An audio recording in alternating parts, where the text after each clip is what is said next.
Thanks for the invitation. I'm Alessandro Barenghi from Politecnico di Milano.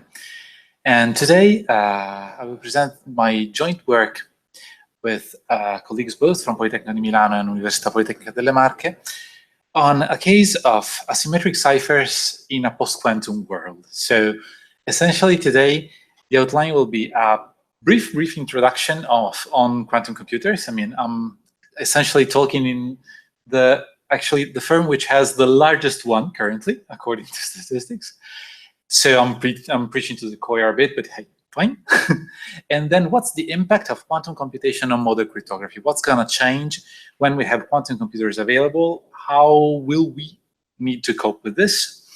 Introduce code-based asymmetric cryptosystems with a brief primer, so the talk is essentially self-contained. If you do not know anything about codes, I'll try and bring you up to speed in 3 to 4 slides. I'll do my best. And then actually present the LEDA cryptosystems, which are 2 public key cryptosystems, a key encapsulation and a public key encryption, which are relying on code-based trapdoors. So, okay, essentially this is the team I'm part of. It's me and my colleague Gerardo Perosi from Politecnico di Milano, and Marco Baldi, Franco Chiarucci, and Paolo Santini from Università Politecnica delle Marche. I'm a computer scientist, and so is Gerardo Perosi, while the rest of the team comes from telecommunication engineering, hence the code part.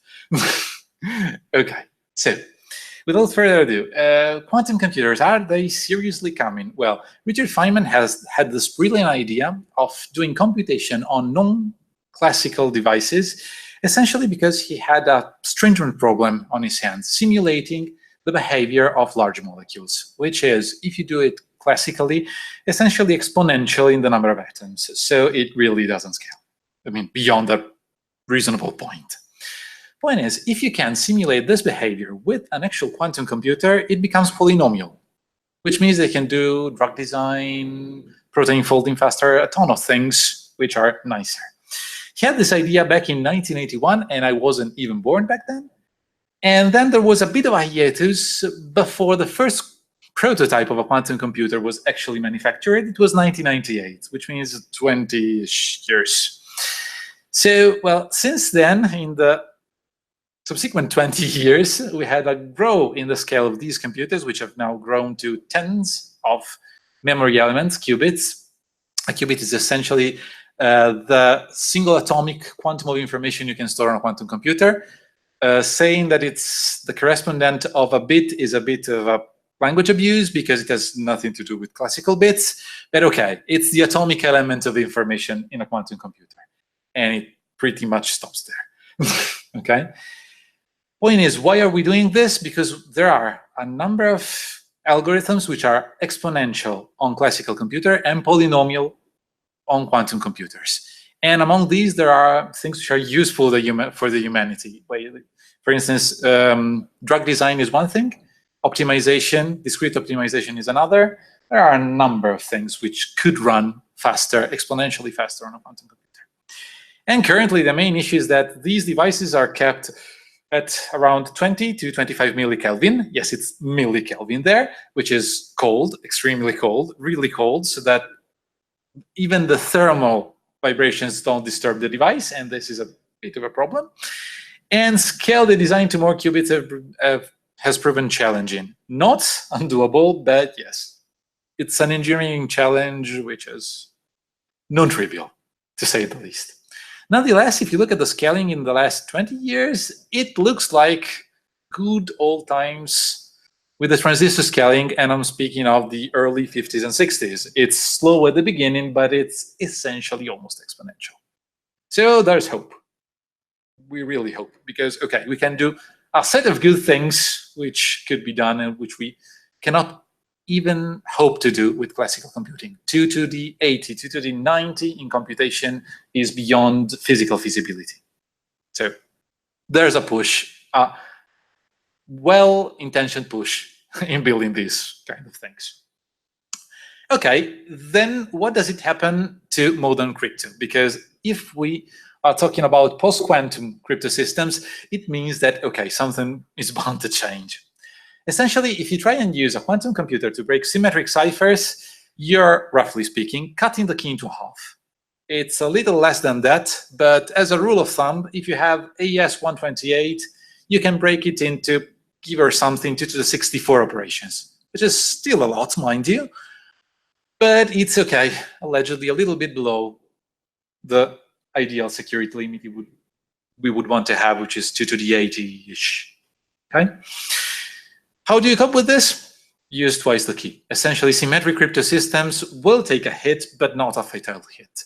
Double the keys, okay, they're slower, fine, but we can live with twice the key. It's no big deal. And essentially the same goes for cryptographic hashes. You can have a collision in 2 to the 1/3 of the digest length instead of half the digest length. It's bad, sure thing it is, but okay, take larger digest and you'll still be fine. There's no exponential advantage in breaking those two things. The actual trouble comes with asymmetric cryptosystems. Why? Because we all love both RSA, DSA, and ECDSA, but all the underlying problems, that is, discrete logarithms and integer factoring, are polynomial on a quantum computer, which means that, okay, you instantly have a large issue on your hand. To put it bluntly, multiplying two large integers or factoring the product is almost the same difficult on a quantum computer. This means that, okay, the advantage of not knowing or knowing the factors vanishes essentially.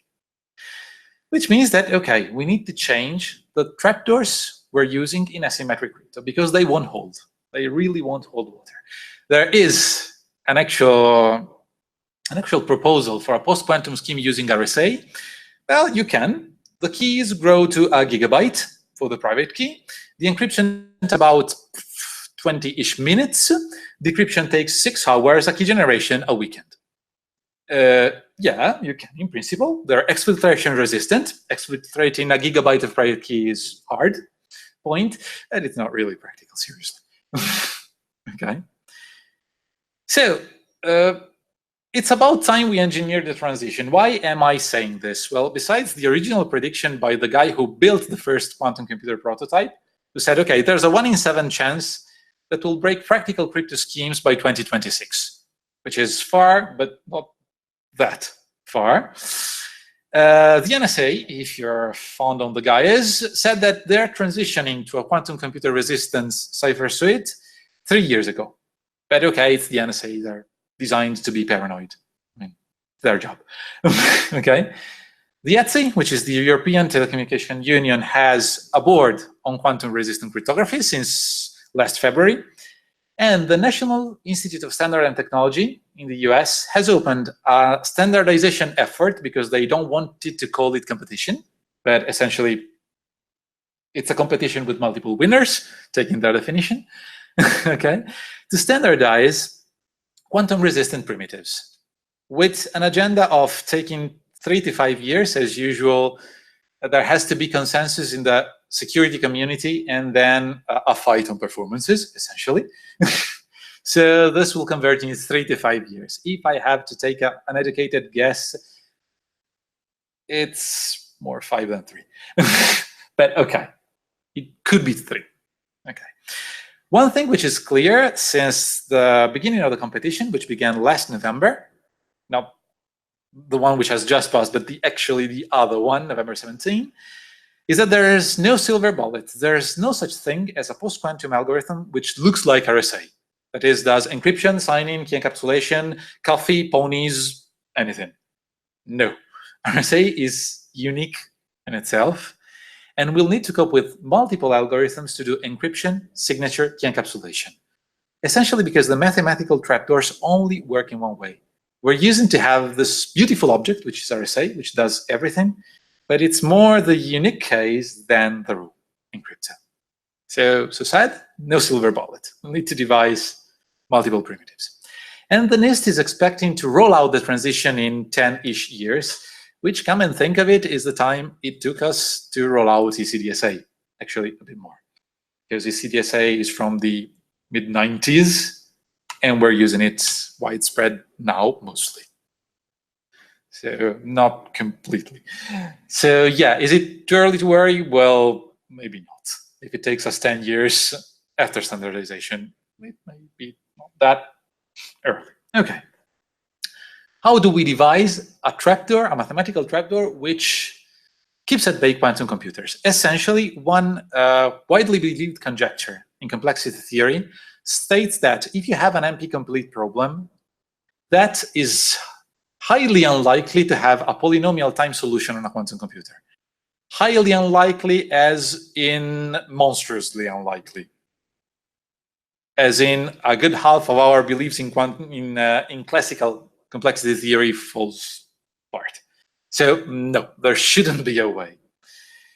And even if this happens, so if I have a polynomial time algorithm for a QC, essentially I'm saying that I'm breaking all crypto, including symmetric one. Because I can always restate finding an AES key as a SAT problem and then break it in polynomial time. So it's either no crypto at all, or NP-complete problems are our best shot to have a trapdoor which holds water against a quantum computer. And then, hey, we're engineers. So we need this to be efficient to compute for the people who have the keys, actually. Have small key pairs, because we need to transfer at least the public key quite often. And ciphertext and signatures should be in the tens of kilobytes tops to fit any scenario. Constant time computation is desirable, possibly without too many overheads. And if you can resist power and M-side channel attacks, you have a plus. And please, a unicorn. Okay? So these are the engineering goals. They're a bit of a far shot, but okay, we're trying. We're trying our best. Okay, so I'll now provide a very quick primer on error-correcting codes, because funnily enough, one of the half of the proposals to the NIST contest, let's call it contest for short, are based on error-correcting codes. So what are error-correcting codes doing, and how can I use them as a mathematical trapdoor? Essentially, well, we'll use binary linear error-correcting codes. Let's break this down piece by piece. Binary, okay, my symbols are zeros and ones, as in digits modulo 2. So addition is XOR, multiplication is AND. Okay. Linear, the relation which encodes your information into something which has redundancy is linear. It's a set of linear equation. Add some bits and save the result, essentially. It's brutal, but it's this way. Okay. Error-correcting codes. I'm adding redundancy so that if some of the bits of the encoded string are flipped, break, I can still recover my original information. So there's redundancy. Parity, duplication are common codes. Parity is the simplest one, and duplication is the silliest one. Write it twice. Hey, they do not match. I detected an error. I want to correct. Write it thrice. Okay, majority decoding, and you get out of it. Okay, it's sure thing linear. It's copies. So, okay, good. A little bit of lexicon. I'll call information word what goes into an error correction code, and code word what comes out of the code. Information words are k bits long. Code words are n bits long. So essentially, I'm taking all the possible k-bit words, which are information, and mapping those onto a space which has n-bit strings, which are longer. And this means that the map will leave a lot of free space on the destination strings, because I have 2 to the k source, 2 to the n destination, n is greater than k. So I have a lot of headroom on the other side, which means that if I have bit flips, it's hard that a given code word with 1, 2, 3, some bit flips will become another valid code word, which is in essence how error correcting codes work. There's a lot of free room between 2 valid code words. Flip some bits, no big deal. Go back to the closest code word and then remove redundancy. It's the essence of how this thing works. Now, this thing has to be done in practice, which means computed, possibly fast. Okay, I'd better keep this relation, which maps k-bit vectors onto n-bit vectors, as a linear relation, which means matrix, essentially. I'm going to map k-bit vectors onto n-bit vectors. It's a k times n matrix. It's a linear map in its silliest form. Okay, good. It turns out that, yes, it's the way you describe a code. you have a code which is described by the generator matrix. Why generator? Because take any information word, multiply by the matrix, get the code word. Which means that if you take all the possible information words and multiply them, you get all the code words, all the valid ones. Hence, generation matrix. It generates all the code words.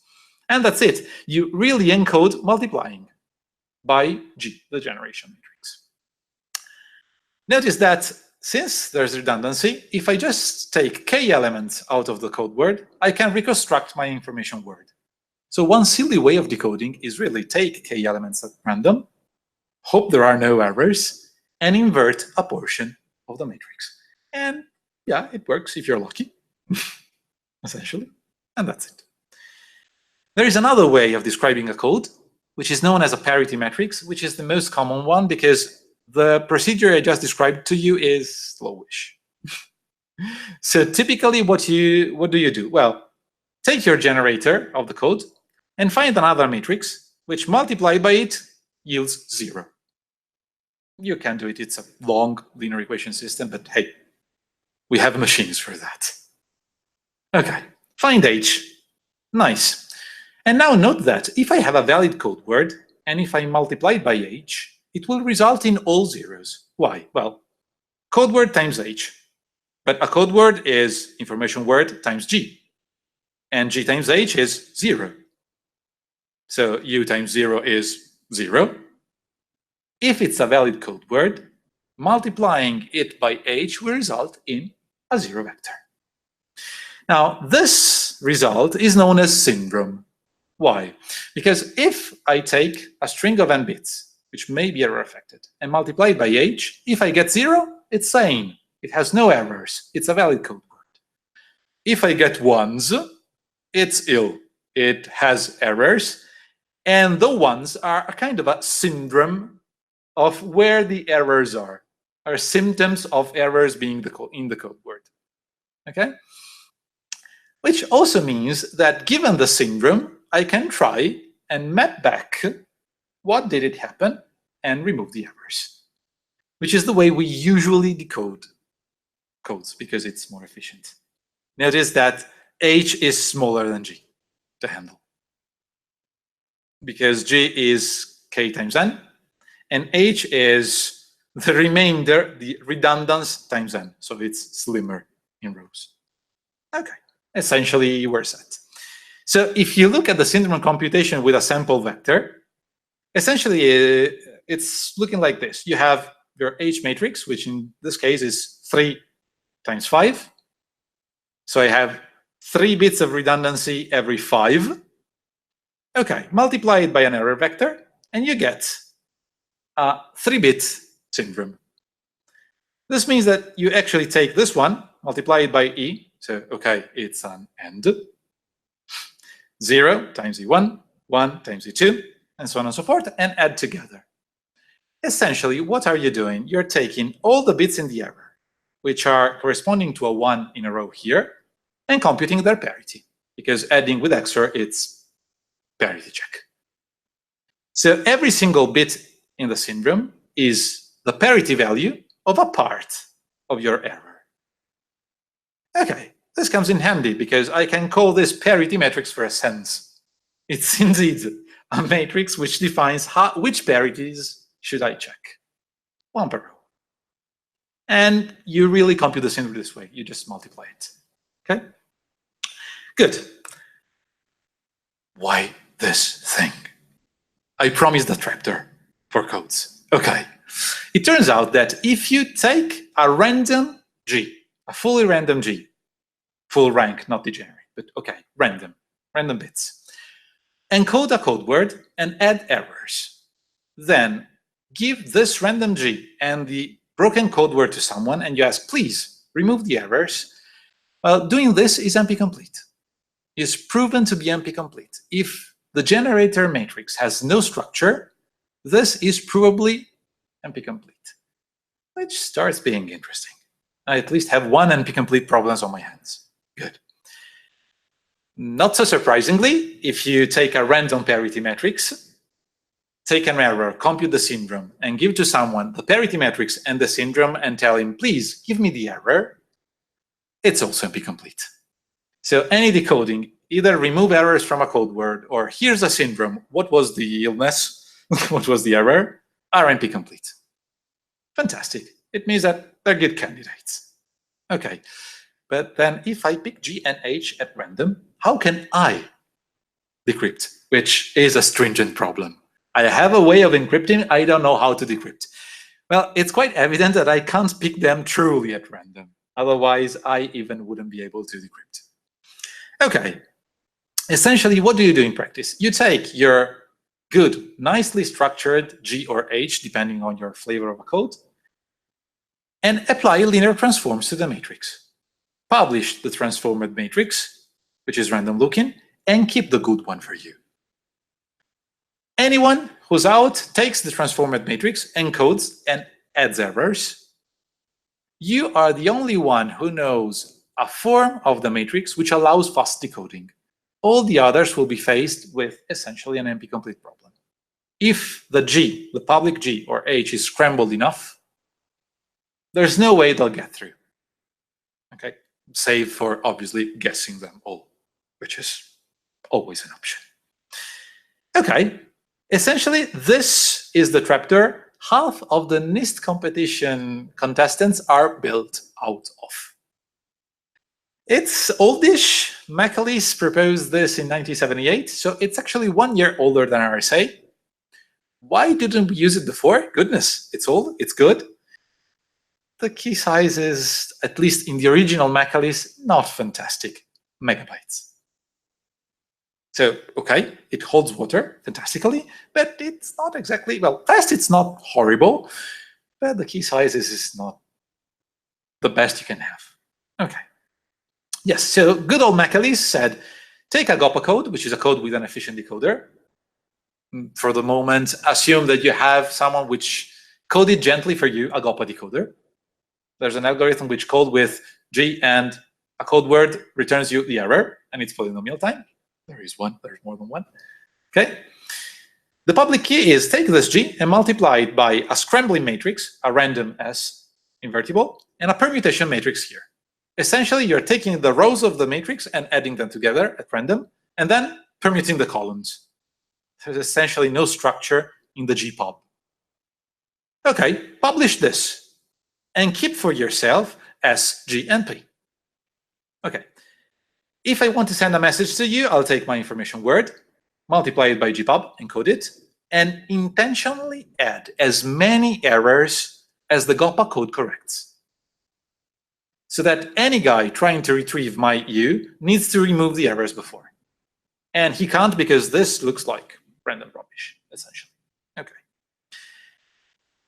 The legitimate owner of the private key, well, takes the code word, multiplies it by the inverse of P, removing the last part, decodes with SG, and comes home happily with the errors removed. Okay, so it's done.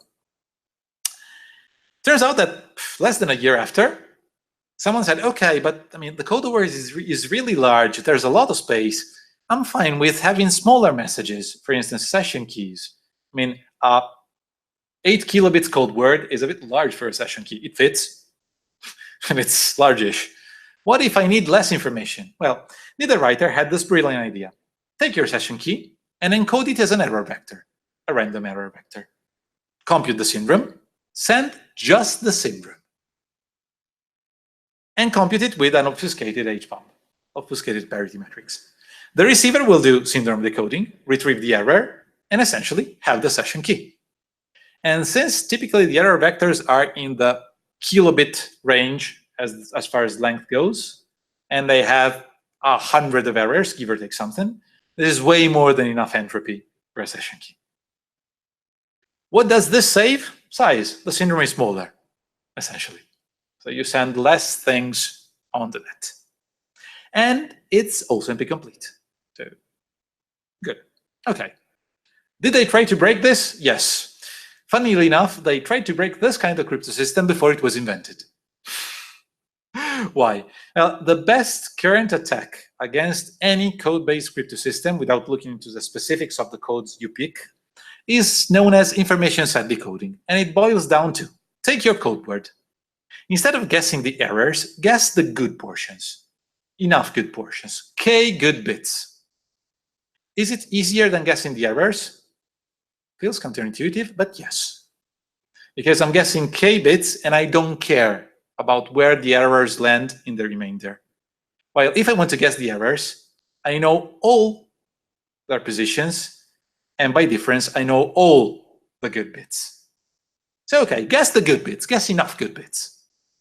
And then okay, if you find K good locations, take a portion of the G corresponding to those locations, take the same columns, invert it, and multiply it by your bits. If you're lucky, you decode it. If you aren't, pick another set of K locations. And if you aren't, well, again. This is still exponential, and funnily enough, it was invented as a decoder, as an efficient decoder for a generic code. Eugene Prank in 1962 invented this as, hey, you have a generic code, you have no decoder, this will decode for you in exponential time, but it will. Okay, so this has been really well studied. There are 15 optimizations of this attack. The nice thing is that if you pick cryptographically sized codes, which means tens, hundreds in the worst case of kilobits, around 100 of errors, well, the security margin of these 15 optimizations, 15 different algorithm tweaking in one way or the other, basically reduces 34 bits in symmetric security. So if in 1962 we designed something which was 2 to the 128 bits secure, by now, 50-ish years after, it's still 2 to the 93, which is still acceptable. Fun fact, if you take the history of the optimizations, starting from 1988, which is now 30 years past, the security improvement is 4 on the exponent. So a factor of 16 as a speed up in brute forcing, which is a remarkable security history. I mean, it means that in 30 years, we couldn't even scratch the surface of the thing. And if you look at the optimizations, what they do is educated guessing, extra educated guessing, more educated guessing, guessing with education. Okay. The only significant speed up is a time to memory trade-off, which really did most of these 4 bits. Okay. It runs faster with an exponential amount of memory. So yes, you're trading a bit of speed up in time for an exponential amount of memory. And all these complexities are computed with a constant access to memory time. So if you run the math, yes, it's 4-ish bits, probably less. Okay? Which builds quite some confidence in the thing. I mean, it's expected to be strong. Okay. Can you do something if you know the code family which has been obfuscated? Yes, it's extra information, and it's supposed to be known. I mean, knowing that McEliece used GOPA, or you pick any other error correction code family, is public information. Pretty much in the same way you know how AES works. Okay? Can you do something? I mean, somehow knowing that there's a hidden structure? The answer is, for some codes, there is actually only one well-known broken instance and a couple of chipped ones. But yes, there has been one case in which you can derive from the randomized matrix the original structure. It's wild McEliece, which is a variant on the original scheme. Fun fact, the original scheme still stands. So yes, this variant was broken a couple of years ago. Another thing is there's an interesting family, which is low-density parity check codes, and we'll talk a lot about them afterwards, which essentially has only one thing as an algebraic structure. Your parity matrix has a few ones. There's no other structure. It's just, please, few ones. Okay, if the ones are too few, you can guess them, essentially. Okay, you just attempt at guessing them to remove the obfuscation. If they're really, really, really too few, it's just computationally feasible. Can you cope with this? Add extra ones, essentially. The code will correct a little bit worse. LDPCs work on the idea that the parity checks are sparse. So you sacrifice a bit of correction capability, but essentially it's manageable. And as usual, as any concrete implementation, you have side channel attacks. Timing, power, pick your favorite poison in breaking the system in practice. So these are still on the table and they won't go away. Okay, good. So finally, after this monstrously compact crash course, I'm sorry for the density, we can actually talk about what is the proposal to the NIST PQ contest me and my colleagues are actually putting up. So essentially, it's two cryptosystems. Why two? Because the NIST asked us to split key encapsulation from public key encryption. And then about 4 months ago, they asked us to please merge again the submission. So we're doing it. And we did it actually 3 days ago. So, okay. This is essentially because public key encryption and key encapsulation, why the split? Because in key encapsulation, you encapsulate a random string, a session key, essentially. So you have less concerns on the plain text having low entropy. It's meant to be a key. It should have high entropy. In public key encryption, you encrypt anything, ASCII plaintext for the sake of it. So if you want to have a ciphertext which is undistinguishable from random, there are extra caveats because it's trickier to get it straight, which was why they asked us to split them back then. Okay. But essentially, it's the common public key encryption you're expecting. Take a message, encrypt it with public key, decrypt with private. Go. Okay, good. Design goals. Please resistant to all known attacks. Otherwise, well, why are we here? And please, as close as possible to an NP-complete problem. Notice that the NP-completeness result by McEliece is only with random matrices. It doesn't hold formally for any random-looking stuff. Okay? And small key pair size, efficient decoding and encoding as usual. And since the codes we're using do not have perfect decoding rate, they have occasional failures, a decoding failure which is manageable. Now this thing is weird for common asymmetric crypto, but it's really common in PQ crypto. You have a possibility of decryption failure, which is non-null. It can be something looking like 2 to the minus 64, which is acceptable for any sensible use, but it's non-negligible, and it's not only for code-based proposals. It extends to the other half of the world, which is status-based. So yes, one weird thing is that decryption may fail with a 1 in a blue moon probability, but it may. Okay.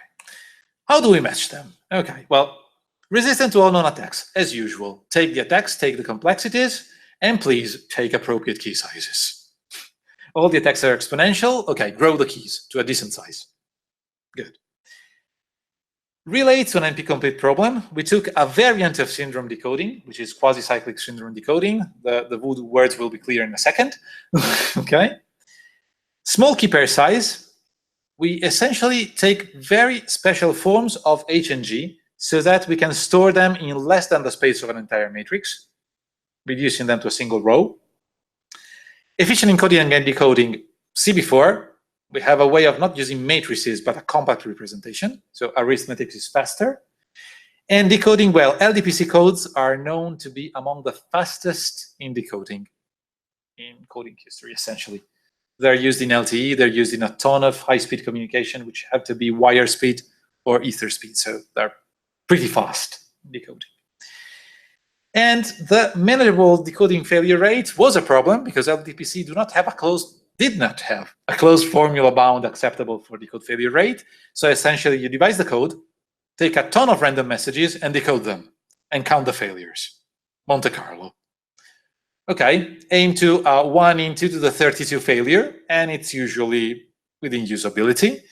If you want more, decode extra and count. Is it rough? Yes. Does it work? It's battle proven. Okay. I said did because we derived closed form bounds for the decoding failure rate. So we have them now. It's quite rather recent, 2 months ago. So it's really recent. Okay. Sorry for the thing, but a bit more math. Bear with me, but we're almost done. Block circulant matrices. Why this? Well, I said that matrix arithmetics is not exactly the fastest thing on earth. Adding matrices is quadratic, essentially. You add component-wise. Multiplying them is cubic. I'd like to have something faster, please. Okay, instead of taking a random matrix, take a matrix which is so-called circulant. Why circulant? Well, take the first row. All the other rows are a circular shift, also known as rotate, of the first row. So essentially, the entire information of the matrix is in the first row. It turns out that this kind of matrices have the same arithmetics of polynomials, as long as they're side. So this is a 3 by 3 matrix, but it behaves as a 3-coefficient polynomial, which means that instead of having quadratic addition, I have linear addition, because adding polynomials is linear in their degree. Instead of having cubic multiplication, I have quadratic multiplication, which is way faster.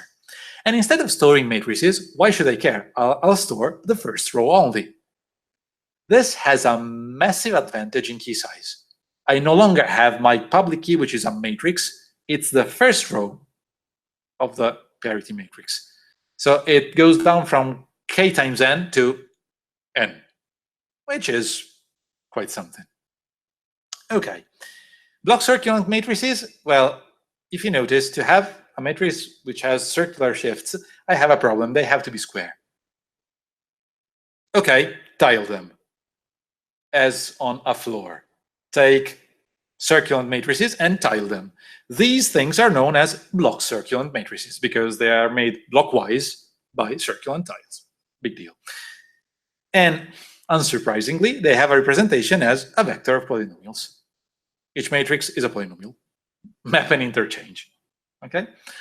And essentially, they have the same advantage. I can represent this very large thing as 6 coefficients instead of 6 times 3, 18 coefficients. Okay, take my parity matrix in this fashion and my generator in the same fashion. So essentially, the codes we're using have block circulant, parity, and generator matrices, which saves us a lot of time and space.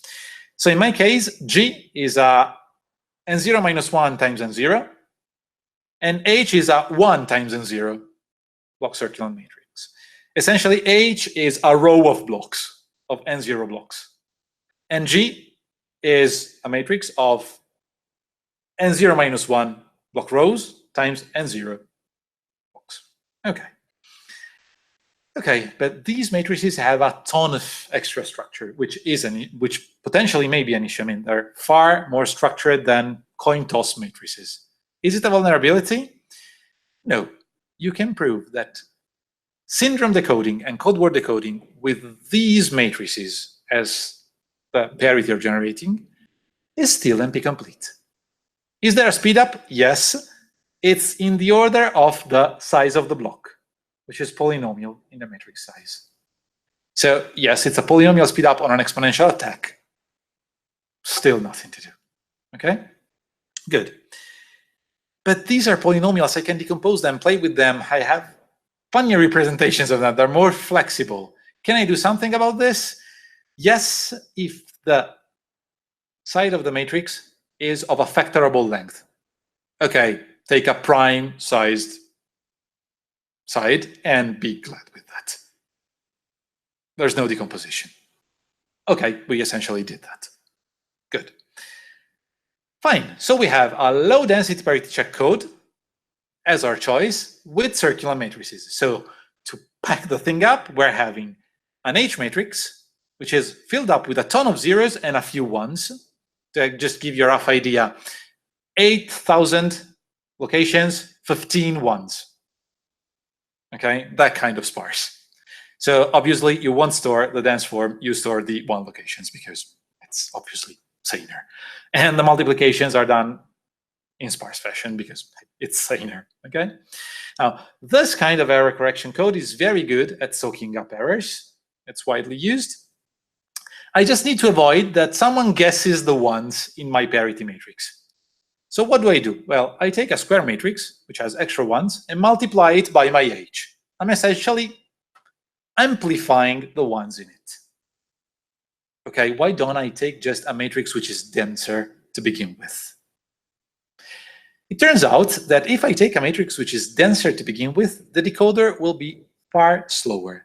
If I keep a very low density matrix and then a product afterwards, I can keep almost the same decoding speed. I sacrifice a little while avoiding guesswork, because the public key is the product of these two things, which is essentially why we do H, which is a row of blocks, Q, which is a square floor tile, multiply them, and go. Okay, but Q should be non-singular or I'll destroy the code. If Q is singular, bad things happen to my H. Okay, essentially, testing if Q is singular means attempt at computing the determinant. The determinant is slow, is really slow. Okay, we've proven a theorem that if you pick the weights, the number of ones in the blocks of Q in a proper way, it's guaranteed to be invertible without testing. So this completely skips the determinant computation. Just please pick this number of ones per block. Thanks, go ahead. It's guaranteed to be invertible. I'll skip on the demonstration because it's really packed. But again, we can have a low density parity check matrix, a fast decoding, and stop guesswork in a fast way. Okay, so from an engineering standpoint, what should I code for the key generation? Well, generate n blocks for H with low density. Essentially, n bit strings and 0-bit strings with a handful of ones. Okay. Generate n by n bit strings with a low density, m. Okay, compute the product. Again, it's sparse matrices. You won't do the full thing. It's just compute the product among the ones. Okay, your private key is this pair, H and Q, because you have faster decoding. Your public key, well, take the last block, invert it, and multiply it by all the others. The polynomial inverse of this block is essentially random looking. And if I multiply it by all the blocks, what do I get? Well, all the blocks but the last become some random looking mishmash of zeros and ones. And the last one is an identity, which obviously I do not store because, seriously, anyone can generate an identity. So my public key is just all the blocks but one, meaning all the bit vectors but one. And my private key is the sparse matrices. Okay, is this secure? Is there something hiding in the inverse? Is it random enough? Well, you can prove that using the inverse as a mask is equivalent to take your H times Q, generate a random block, multiply all the blocks. And it's exactly equivalent. So it is exactly the same thing as padding with a random block all the blocks, which is random looking enough, as random as it gets. Okay, good. Encryption. Well, if I need to generate a session key, instead of generating a dense bit string, generate T errors in n positions. Multiply it by the public key, you get a syndrome. The public key is a parity matrix, you get a syndrome. And send the syndrome over the net. On your side, take your error and fit it into any key derivation function you like, PBK, df1 if you have standard concerns, anything you like otherwise. On the other hand, the owner of the private key will decode the syndrome and get the error vector, and again, into the same key derivation function. What if the decoding fails? We do what is called implicit rejection. Essentially, the other party will generate a key, a mock key, which is pseudorandom, hashing together a part of the private key so that it's not predictable from outside, and the syndrome itself so that it's message dependent. Okay? This provides a pseudo-random key, which will, with extremely high probability, not match the one you have here, and you do rejection as the symmetric session key doesn't actually match. So on the first test message, you just say, okay, I'll need to redo the key agreement. This, as I said, happens with very low probability. We can tune the probability it happens with. But think 1 over a billion or 1 over 4 billion to begin with. as a ballpark. Okay, how do you decode? Well, it's nice because the bit flipping decoder, which we use for LDPCs, it's really solve at fixed point a blaming problem of I have a syndrome and my parity matrix. So this is essentially a correct parity check, a failed parity check, a failed parity check. Okay, but the parity matrix is telling me which bits were involved in each and every single parity check. Because the first row tells me that the first bit and the last three were involved in the parity check. And the parity check says 0, so they're not likely to be corrupted. While the second row tells me that the second bit and the last bit were involved in a wrong parity check. So, okay, either one or the other is the culprit. I can essentially build a vector of integers, which is the number of parity checks which are blown by that location in the error. Okay, initialize the error to all zeros. Okay, and essentially start blaming. Flip the bit errors which are with a problem, most likely a problem, recompute the syndrome, blame again. Again, again, again. When you get a 0 syndrome, you're done. Okay, but this is only H and Q. Okay, run the same thing you did as before. Essentially take the unsatisfied parity check, which you had before, and map them through Q. Q is really sparse, so this is not a matrix multiplication, it's just a bunch of additions. And then check here the culprit and flip. This is as fast as n locations, which you have to compute, times the number of ones in H plus the number of ones in Q. If I had just multiplied H and Q together, I would have had to deal with a matrix which has a density which is the product of the densities. So it's far slower, which is why we keep H and Q, essentially. Good. So we designed an automated parameter design procedure, essentially because this is the list of parameters you should tune. Density of H and Q, size of the code, number of errors. How many blocks do you like? Because you trade off the size of the syndrome and the public key depending on the number of blocks. The public key is N0 minus 1. The ciphertext is 1, but smaller. Okay, this is a huge parameter space. They optimized it by hand. We didn't because it's insane. Essentially, we automated the exploration, and the tool is publicly available under public domain license. It's on GitHub. You can play with it. So that if you want to design a code which is for a higher or lower security level, just input the security margin, and 0 you like, and wait for the parameters. They just come out. Okay, good. We had to deal, as I said, with decoding failures.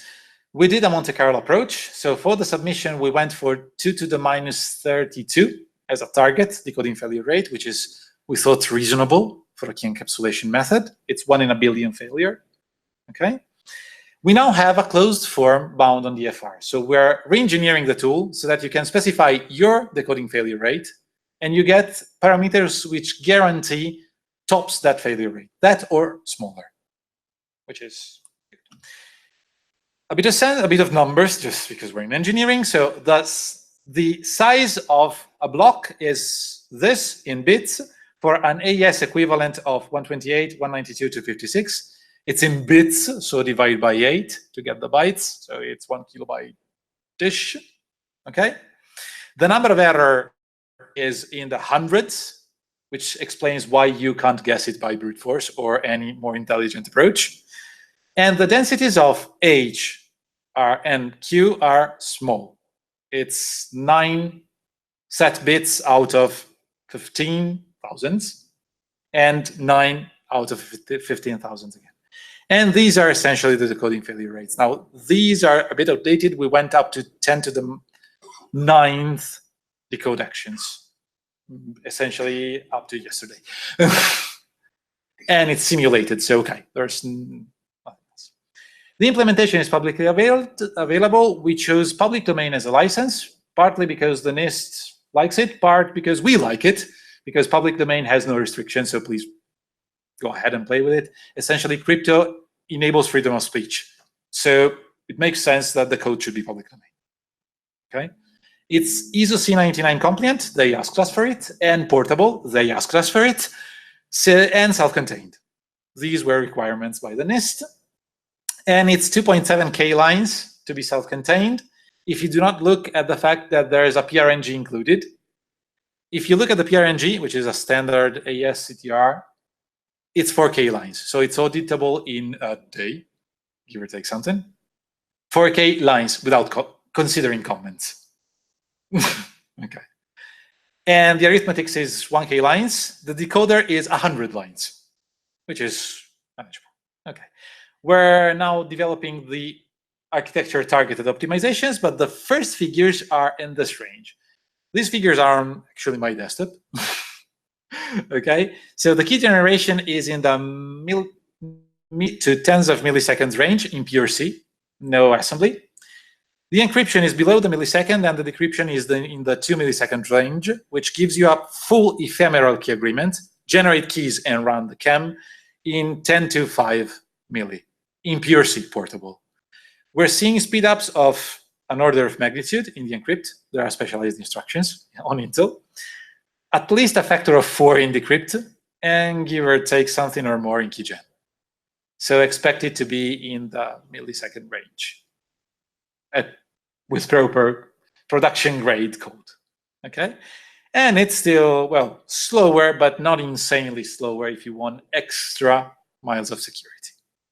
The key sizes are in the less than a kilobyte range for the private keys, but it's so fast to generate them that we're actually storing only the seed of the PRNG and do generation on the fly. The timings you have seen for decryption regenerate the private key and decrypt on the fly. So you have private keys which are minimal in the information theoretical sense. This is 192 bits. The public keys range in the 2 to 3 kilobyte range for the lowest security level and below 10K on the highest.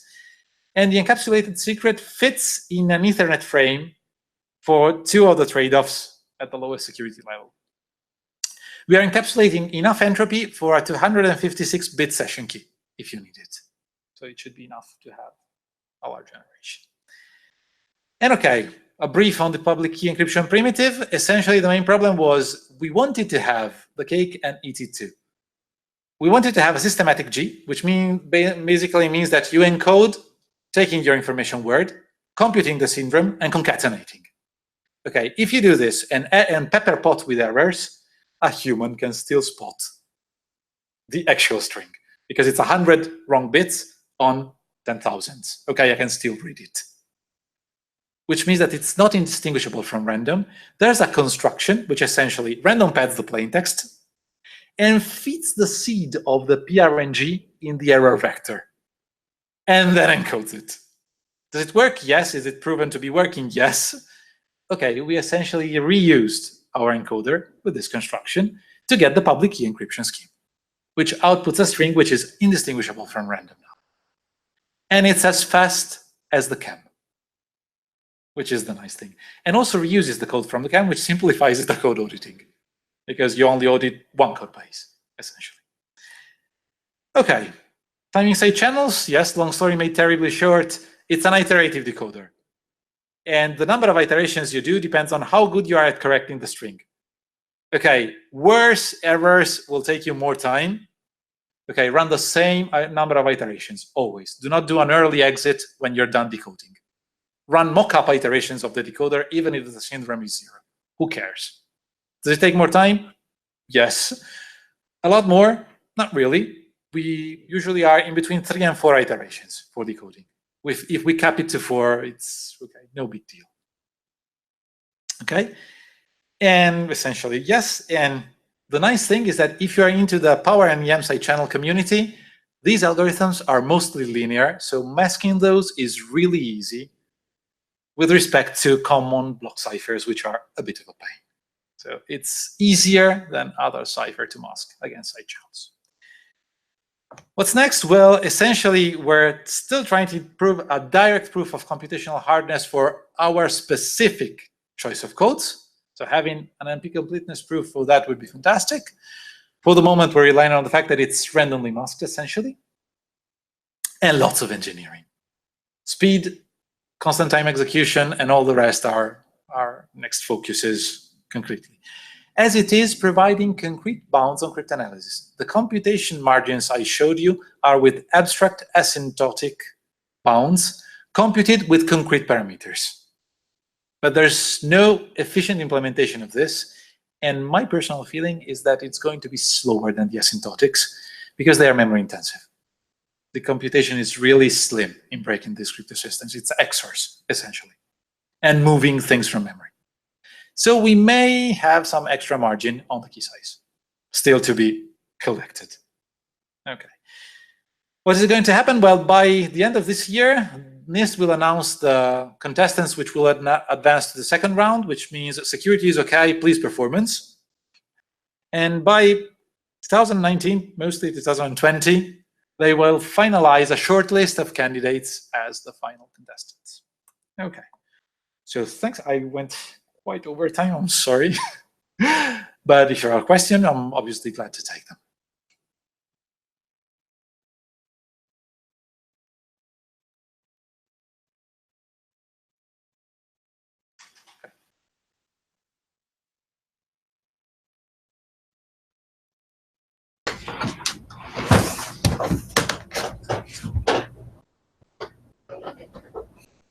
Any question from the connected rooms?